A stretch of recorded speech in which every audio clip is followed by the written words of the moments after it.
오늘은 5월 셋째 주일로 우리 감리교회가 지키는 청년주일입니다.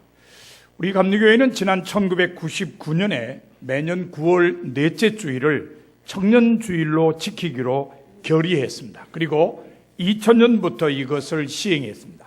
그러니까 작년까지 19년 동안 9월 넷째 주일을 청년주일로 지킨 것입니다. 하지만 작년 10월에 열린 제33사 총회에서 건의 안 결의로 올해부터 가정의 달인 5월 셋째 주일을 청년주일로 지키게 되었습니다. 작년 총회에서 이 분과위원회 중에 교육사업분과위원회에서 건의를 했어요. 이 청년주일이 9월에 떨어져 있으니까 불합리하다. 가정의 달이 있는, 그래서 첫째 주일은 어린이 주일이고 둘째 주일은 어버이 주일인 이 5월에 셋째 주일을 청년주일로 하자, 이렇게 건의를 해왔습니다. 그래서 전체 총회원들이 그것을 좋게 받아서 결의함으로 올해부터 5월 셋째 주일이 청년주일이 된 것입니다. 우리 감리교회가 청년주일을 제정한 표면적인 이유는 청년으로 하여금 기독교적인 믿음과 인격을 함양하여 하나님 나라의 실현을 위해 살도록 양육하기 위해서입니다. 그러나 솔직하게 얘기하면은 보다 직접적인 이유가 있죠. 무엇일까요?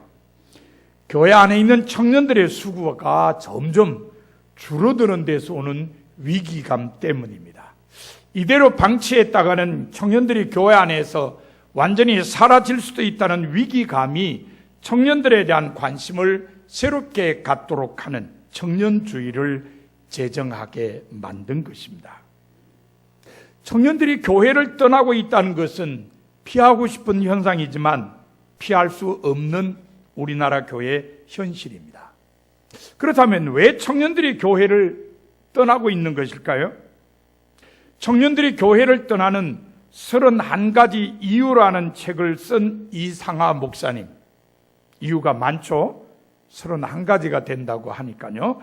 근데 이 목사님이 31가지 이유 중에서 크게 4가지를 지적했어요. 첫 번째 이유는 받아들이기 어려운 교리적 이유 때문에 떠난다는 설명입니다.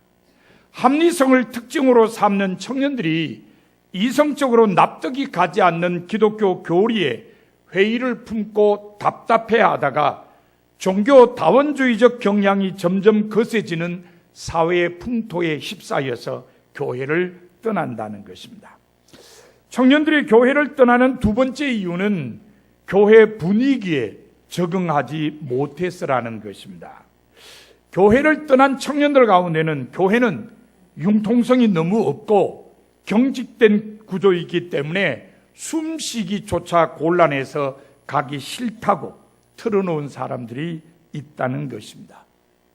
교회 어른들과 관련된 것이기도 합니다만은 청년회 자체에서도 적응하기 어려운 현실이 있다는 설명입니다. 청년들이 교회를 떠나는 세 번째 이유는 우리나라 교회 전체와 목회자들에 대한 부정적인 인식 때문이라는 것입니다. 우리나라 교회는 경이로운 성장으로 전 세계 기독교인들을 놀라게 했습니다. 하지만 양적 성장에 비해서 질적 성장이 뒷받침되지 못했다는 평가를 받습니다. 이 점이 청년들의 눈에는 교회 안과 밖의 모습이 다른 교인들, 지나치게 많이 분열되어 있는 교회, 독선적인 교회 지도자들, 신뢰감이 생기지 않는 목회자들로 비춰졌고 교회를 떠나게 만들었다는 설명입니다. 청년들이 교회를 떠나는 네 번째 이유는 청년 시기에 직면하는 삶의 문제 때문이라는 것입니다. 사회 형태가 바뀌고 다원화되면서 주일 성수가 어렵게 되거나 안정되지 못한 자신의 위치가 교회를 떠나게 만든다는 설명입니다. 이것은 물론 개인이 판단한 이유들입니다. 31가지 이유 중에 주요한 4가지 이유에 해당됩니다. 그러나 우리 모두가 동의할 수밖에 없는 진단입니다. 그렇다고 인정할 수밖에 없다는 것입니다. 그러므로 청년들에 대해 더 많은 관심을 가지고 그들이 느끼는 문제들을 해결해 주기 위해 힘써야 할 것입니다. 사실 우리 감리교회는 청년을 사랑하는 교회이며 청년과 함께하는 교회입니다. 그것은 우리 감리교회 청년회의 역사를 살펴보면 잘 알 수 있습니다.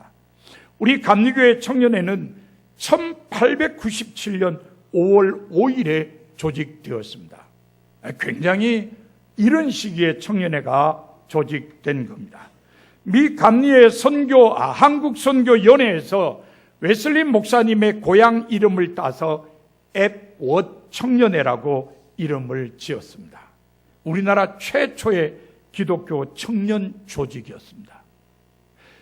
그해 연회 후에는 서울, 인천, 평양 등에서 교회별로 앱워 청년회를 조직하여 애국 운동에 앞장섰습니다. 특히 전덕기, 이동휘, 주시경 등 민족 지도자들이 활동한 상동교회 앱워 청년회는 1905년 11월 을사보호조약이 체결되었을 때 구국기도회와 반대 시위를 하였습니다. 그리고 1907년에는 당시 청년회장이었던 이준 열사를 헤이그에 파송하기도 했습니다. 대단하지 않습니까?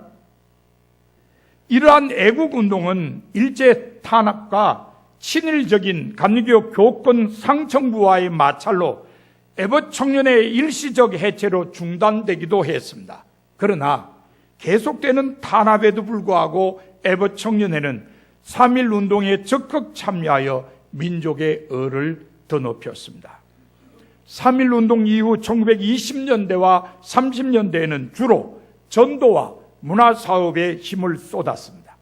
해마다 여름에는 전국 순회 여름 성경학교 강습회와 찬양대 활동을 했습니다. 이 당시에 활동한 유명한 인물이 있죠? 누굽니까? 바로 소설 상록수의 주인공인 최용신입니다. 저희 감리교 신학대학교의 선배죠. 1939년 10월에 일제 강압에 의해 이름이 공여회로 바꾸어지고 실질적인 활동이 중단된 청년회는 해방 후인 1947년에 기독교 대한감리의 청년회 약칭 MYF라는 이름으로 조직이 다시 부활되었습니다. 이후 1950년대와 60년대에는 일반 청년들을 대상으로 문화체육 활동이 중심인 청년관 사업을 전국적으로 전개했습니다. 이로 인해 감리교회 청년회는 청년운동의 요람으로 널리 알려지게 되었습니다. 이상에서 살펴본 대로 우리 감리교회는 청년들을 사랑했습니다. 그리고 청년들과 함께했습니다. 어떤 상황에서도 청년들로 하여금 사명을 가지고 살도록 이끌었습니다. 그러므로 청년들이 교회를 떠나가는 현실에서도 교회 안에 남아있는 청년들이 사명을 가지고 살도록 이끌어야만 할 것입니다. 그렇다면 이 시대를 살아가는 청년들의 사명은 무엇일까요? 가장 먼저 생각할 수 있는 것이 평화입니다.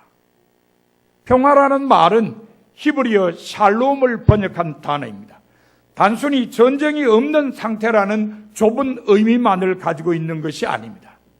상해를 받지 않고 건강하고 온전한 상태, 혼란이 없는 질서의 상태, 소외가 없는 조화의 상태, 모든 두려움으로부터 자유로운 상태 등의 다양한 뜻을 가지고 있습니다. 그러므로 평화는 히브리인에게 있어서는 삶의 궁극적인 목표이며 하나님께서 인간에게 부여하시는 구원의 상태와 같은 뜻으로 이해될 수 있습니다. 바로 이러한 평화를 이 땅에 실현시키는데 앞장서는 청년들로 이끄는 것이 교회의 시대적 사명인 것입니다. 그 이유는 지금의 세계 현실 때문입니다. 세계는 바야흐로 무한 경쟁의 시대에 돌입했습니다. 모든 민족과 국가가 아주 살벌한 서바이벌 게임의 현장에 있습니다. 미국과 중국의 무역 전쟁은 그 단적인 예라고 할 수 있습니다. 그뿐만 아닙니다. 인종 간, 종족 간, 지역 간, 문화와 문명 간의 갈등으로 인한 충돌도 사람들을 불안하게 만듭니다. 전 세계가 갈등의 표출 현장이 되고 있으며 피해 대상이 되고 있습니다. 지금도 계속되고 있는 전쟁과 테러가 그 단적인 예입니다. 이로 인해 수많은 난민이 떠돌이 생활을 하고 있으며 불안 가운데 살고 있습니다. 어느 곳에서도 평화를 누리지 못하는 사람들이 늘어나고 있습니다. 이러한 세계 현실을 생각하면 청년들로 하여금 평화를 실현하는 도구로 살도록 사명을 고취시킬 수밖에 없습니다. 그것은 우리 구주이신 예수 그리스도께서 원하시는 것이기도 합니다. 에베소서 2장 14절부터 18절에 보면 이렇게 기록되어 있습니다. 그는 우리의 화평이신지라 둘로 하나를 만드사 원수된 것 곧 중간에 막힌 담을 자기 육체로 허시고 법조문으로 된 계명의 율법을 폐하셨으니 이는 이 둘로 자기 안에서 한 새 사람을 지어 화평하게 하시고 또 십자가로 이 둘을 한 몸으로 하나님과 화목하게 하려 하심이라. 원수된 것을 십자가로 소멸하시고 또 오셔서 먼 데 있는 너희에게 평안을 전하시고 가까운 데 있는 자들에게 평안을 전하셨으니 이는 그로 말미암아 우리 둘이 한 성령 안에서 아버지께 나아감을 얻게 하려 함이라. 화평이신 예수 그리스도께서 자기 육체로 막힌 담을 허시고 십자가로 원수된 것을 소멸하시며 새 사람을 지어 하나님과 화목하게 하심으로써 모든 사람이 평안을 누리도록 하신다는 말씀입니다.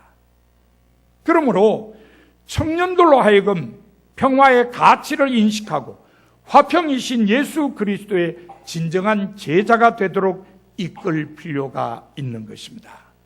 오늘 본문은 그것을 아주 잘 깨우쳐 줍니다. 예수님께서는 산상수훈의 한 부분인 본문에서 화평하게 하는 사람이 복이 있다고 말씀하셨습니다. 저와 함께 다시 한번 본문을 읽어보겠습니다. 금방 안 나오네요. 네, 같이 읽겠습니다. 화평하게 하는 자는 복이 있나니 그들이 하나님의 아들이라 일컬음을 받을 것이며.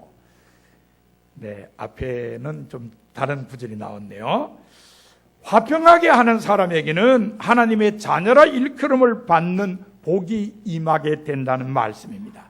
다른 말로 바꾸면 화평하게 하는 일은 하나님께서 기뻐하시는 일로 하나님의 자녀들이 해야 할 일이라는 것입니다. 그렇습니다. 예수 그리스도는 화평하게 하는 일로 모든 제자를 부르십니다. 제자들은 예수 그리스도와 함께 화평하게 하는 일에 쓰여짐으로써 하나님의 자녀된 은혜를 누리게 됨을 가르치십니다. 오늘의 학교 교육이 많은 문제가 있다고 지적합니다. 그런데 그 문제 중에 가장 큰 문제는 경쟁 위주의 교육이라고 할 수 있습니다. 경쟁 위주의 교육은 사실 인간을 망가뜨리기 쉽습니다. 사람들은 자신의 행복을 보장받기 위해서는 경쟁에서 이겨야 한다고 생각합니다. 타인을 굴복시키는 기술이나 야비한 방법을 동원해서라도 타인을 양보하게 만드는 기술을 마치 첨단 과학이라도 되는 약 습득하지만 결과는 누구도 사랑할 수 없고 누구에게도 사랑받을 수 없는 고립과 격리뿐입니다. 이러한 현실에서 교회는 청년들을 구주이신 예수 그리스도께서 주시는 평화의 마음으로 평화를 잃어버린 사람들을 평화롭게 하는 것을 사명으로 여기며 살도록 이끌어 주어야 합니다. 그러면 청년들을 어떻게 이끌어야 평화를 실현하는 도구의 삶을 살게 할 수 있을까요? 먼저는 의를 추구하는 삶을 살도록 해야 합니다. 성서는 의의 결과가 평화라고 가르칩니다. 시편 85편 10절에 보면 인애와 진리가 서로 만나고 의와 평화가 서로 입맞추어 서려면하고 했습니다. 이사야 32장 17절에 보면 공의의 열매는 화평이요 공의의 결과는 영원한 평안과 안전이라고 했습니다. 그렇습니다. 의와 평화는 뗄 수 없는 관계입니다. 의를 통해서 평화가 이루어지기 때문입니다. 그러므로 평화를 실현하는 도구로 살려고 하는 사람은 의를 추구하는 삶을 살아야만 합니다. 구약 성서에는 많은 예언자가 등장합니다. 그 예언자들 가운데 자기 이름을 딴 예언서가 있는 예언자를 문서 예언자라고 합니다. 그러면 최초의 문서 예언자는 누구일까요? 아모스죠. 아모스가 최초의 문서 예언자입니다. 아모스는 주전 8세기에 활동한 예언자로 베들레헴 남쪽 약 10km 지점에 있는 드고아에서 양을 치며 뽕나무를 재배하다가 하나님의 부르심을 받고 북왕국 이스라엘의 수도인 사마리아에 가서 하나님의 말씀을 전했습니다. 그 당시 북왕국을 통치하던 왕은 여로보암 2세였습니다. 정치를 잘해서 그런지 나라가 안정되었고 부강했고 아주 번영했습니다. 요즘 말로 하면은 아주 잘 살던 시대였습니다. 하지만 문제가 있었습니다. 종교적인 타락과 사회적 불의가 심판의 대상이 되었습니다. 그래서 하나님께서는 예언자 아모스를 통해 오직 정의를 물같이 공의를 마르지 않는 강같이 흐르게 할지어다라고 말씀하셨습니다. 사회 정의가 문제다. 사회 정의가 실현되도록 해라. 사회 정의가 실현되어야 평화가 지속될 수 있다는 말씀입니다. 하지만 북왕국 이스라엘 사람들은 아모스가 전한 말을 듣지 않았습니다. 그 결과 30-40년 후에 나라는 망하고 말았습니다. 의를 추구하지 않는 사람에게 평화는 없습니다. 평화는 의의 결과이기 때문입니다. 그러므로 청년들로 하여금 의를 추구하는 삶을 살도록 이끌어서 평화를 실현하는 도구로 살게 해야만 합니다. 청년들로 하여금 평화를 실현하는 도구로 살게 하는 또 하나의 길은 겸손한 삶을 살도록 하는 것입니다. 성서는 평화를 실현하는 사람은 겸손한 사람이라고 가르칩니다. 스가랴 9장 9절과 10절 말씀은 그 좋은 예입니다. 이렇게 기록되어 있습니다. 시온에 따라 크게 기뻐할지어다. 예루살렘에 따라 즐거이 부를지어다.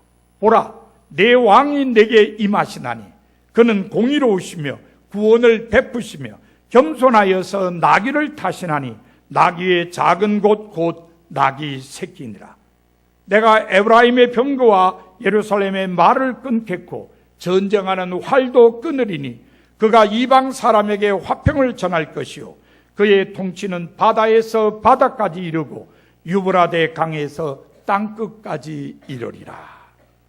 하나님께서 보내실 평화의 왕은 겸손하여서 나귀 새끼를 타고 예루살렘에 입성할 것이라는 예언입니다.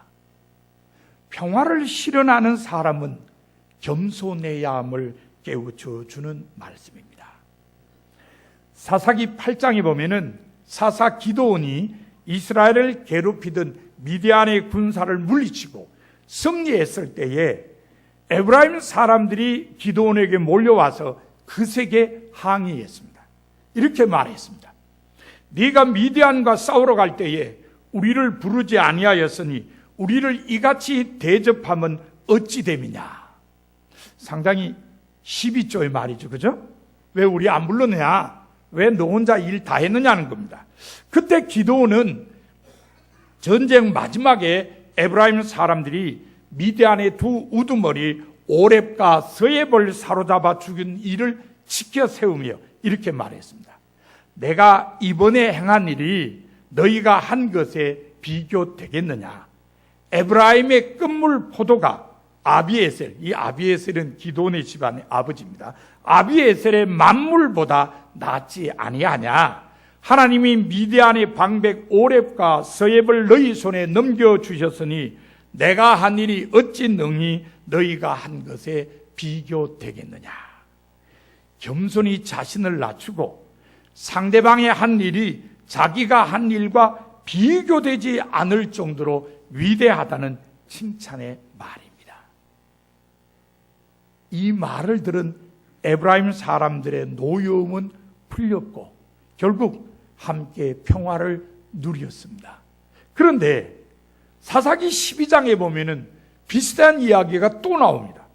사사 입다가 암몬 군사를 물리치고 승리했을 때 에브라임 사람들이 다시 입다에게 몰려와서 그에게 항의했습니다. 이번에는 이렇게 말했습니다. 네가 암몬 자손과 싸우러 건너갈 때에 어찌하여 우리를 불러 너와 함께 가게 하지 아니하였느냐? 우리가 반드시 너와 내 집을 불사르리라. 지난번보다 말이 조금 더 과격했어요. 근데 말이 과격한 게 문제 아니라 왜 이 사람들은 뻐끗하면 그냥 우리 왜 안 불렀냐 그러고 그러죠? 안 부르면 자기들이 자진해서 가서 싸우면 좋았을 텐데 어쨌든 똑같은 상황이 벌어졌습니다. 그런데 입다는 기도원과 좀 달랐어요. 이 사람도 한 성깔 하는 모양이에요. 입다가 에브라임 사람들에게 이렇게 말했습니다.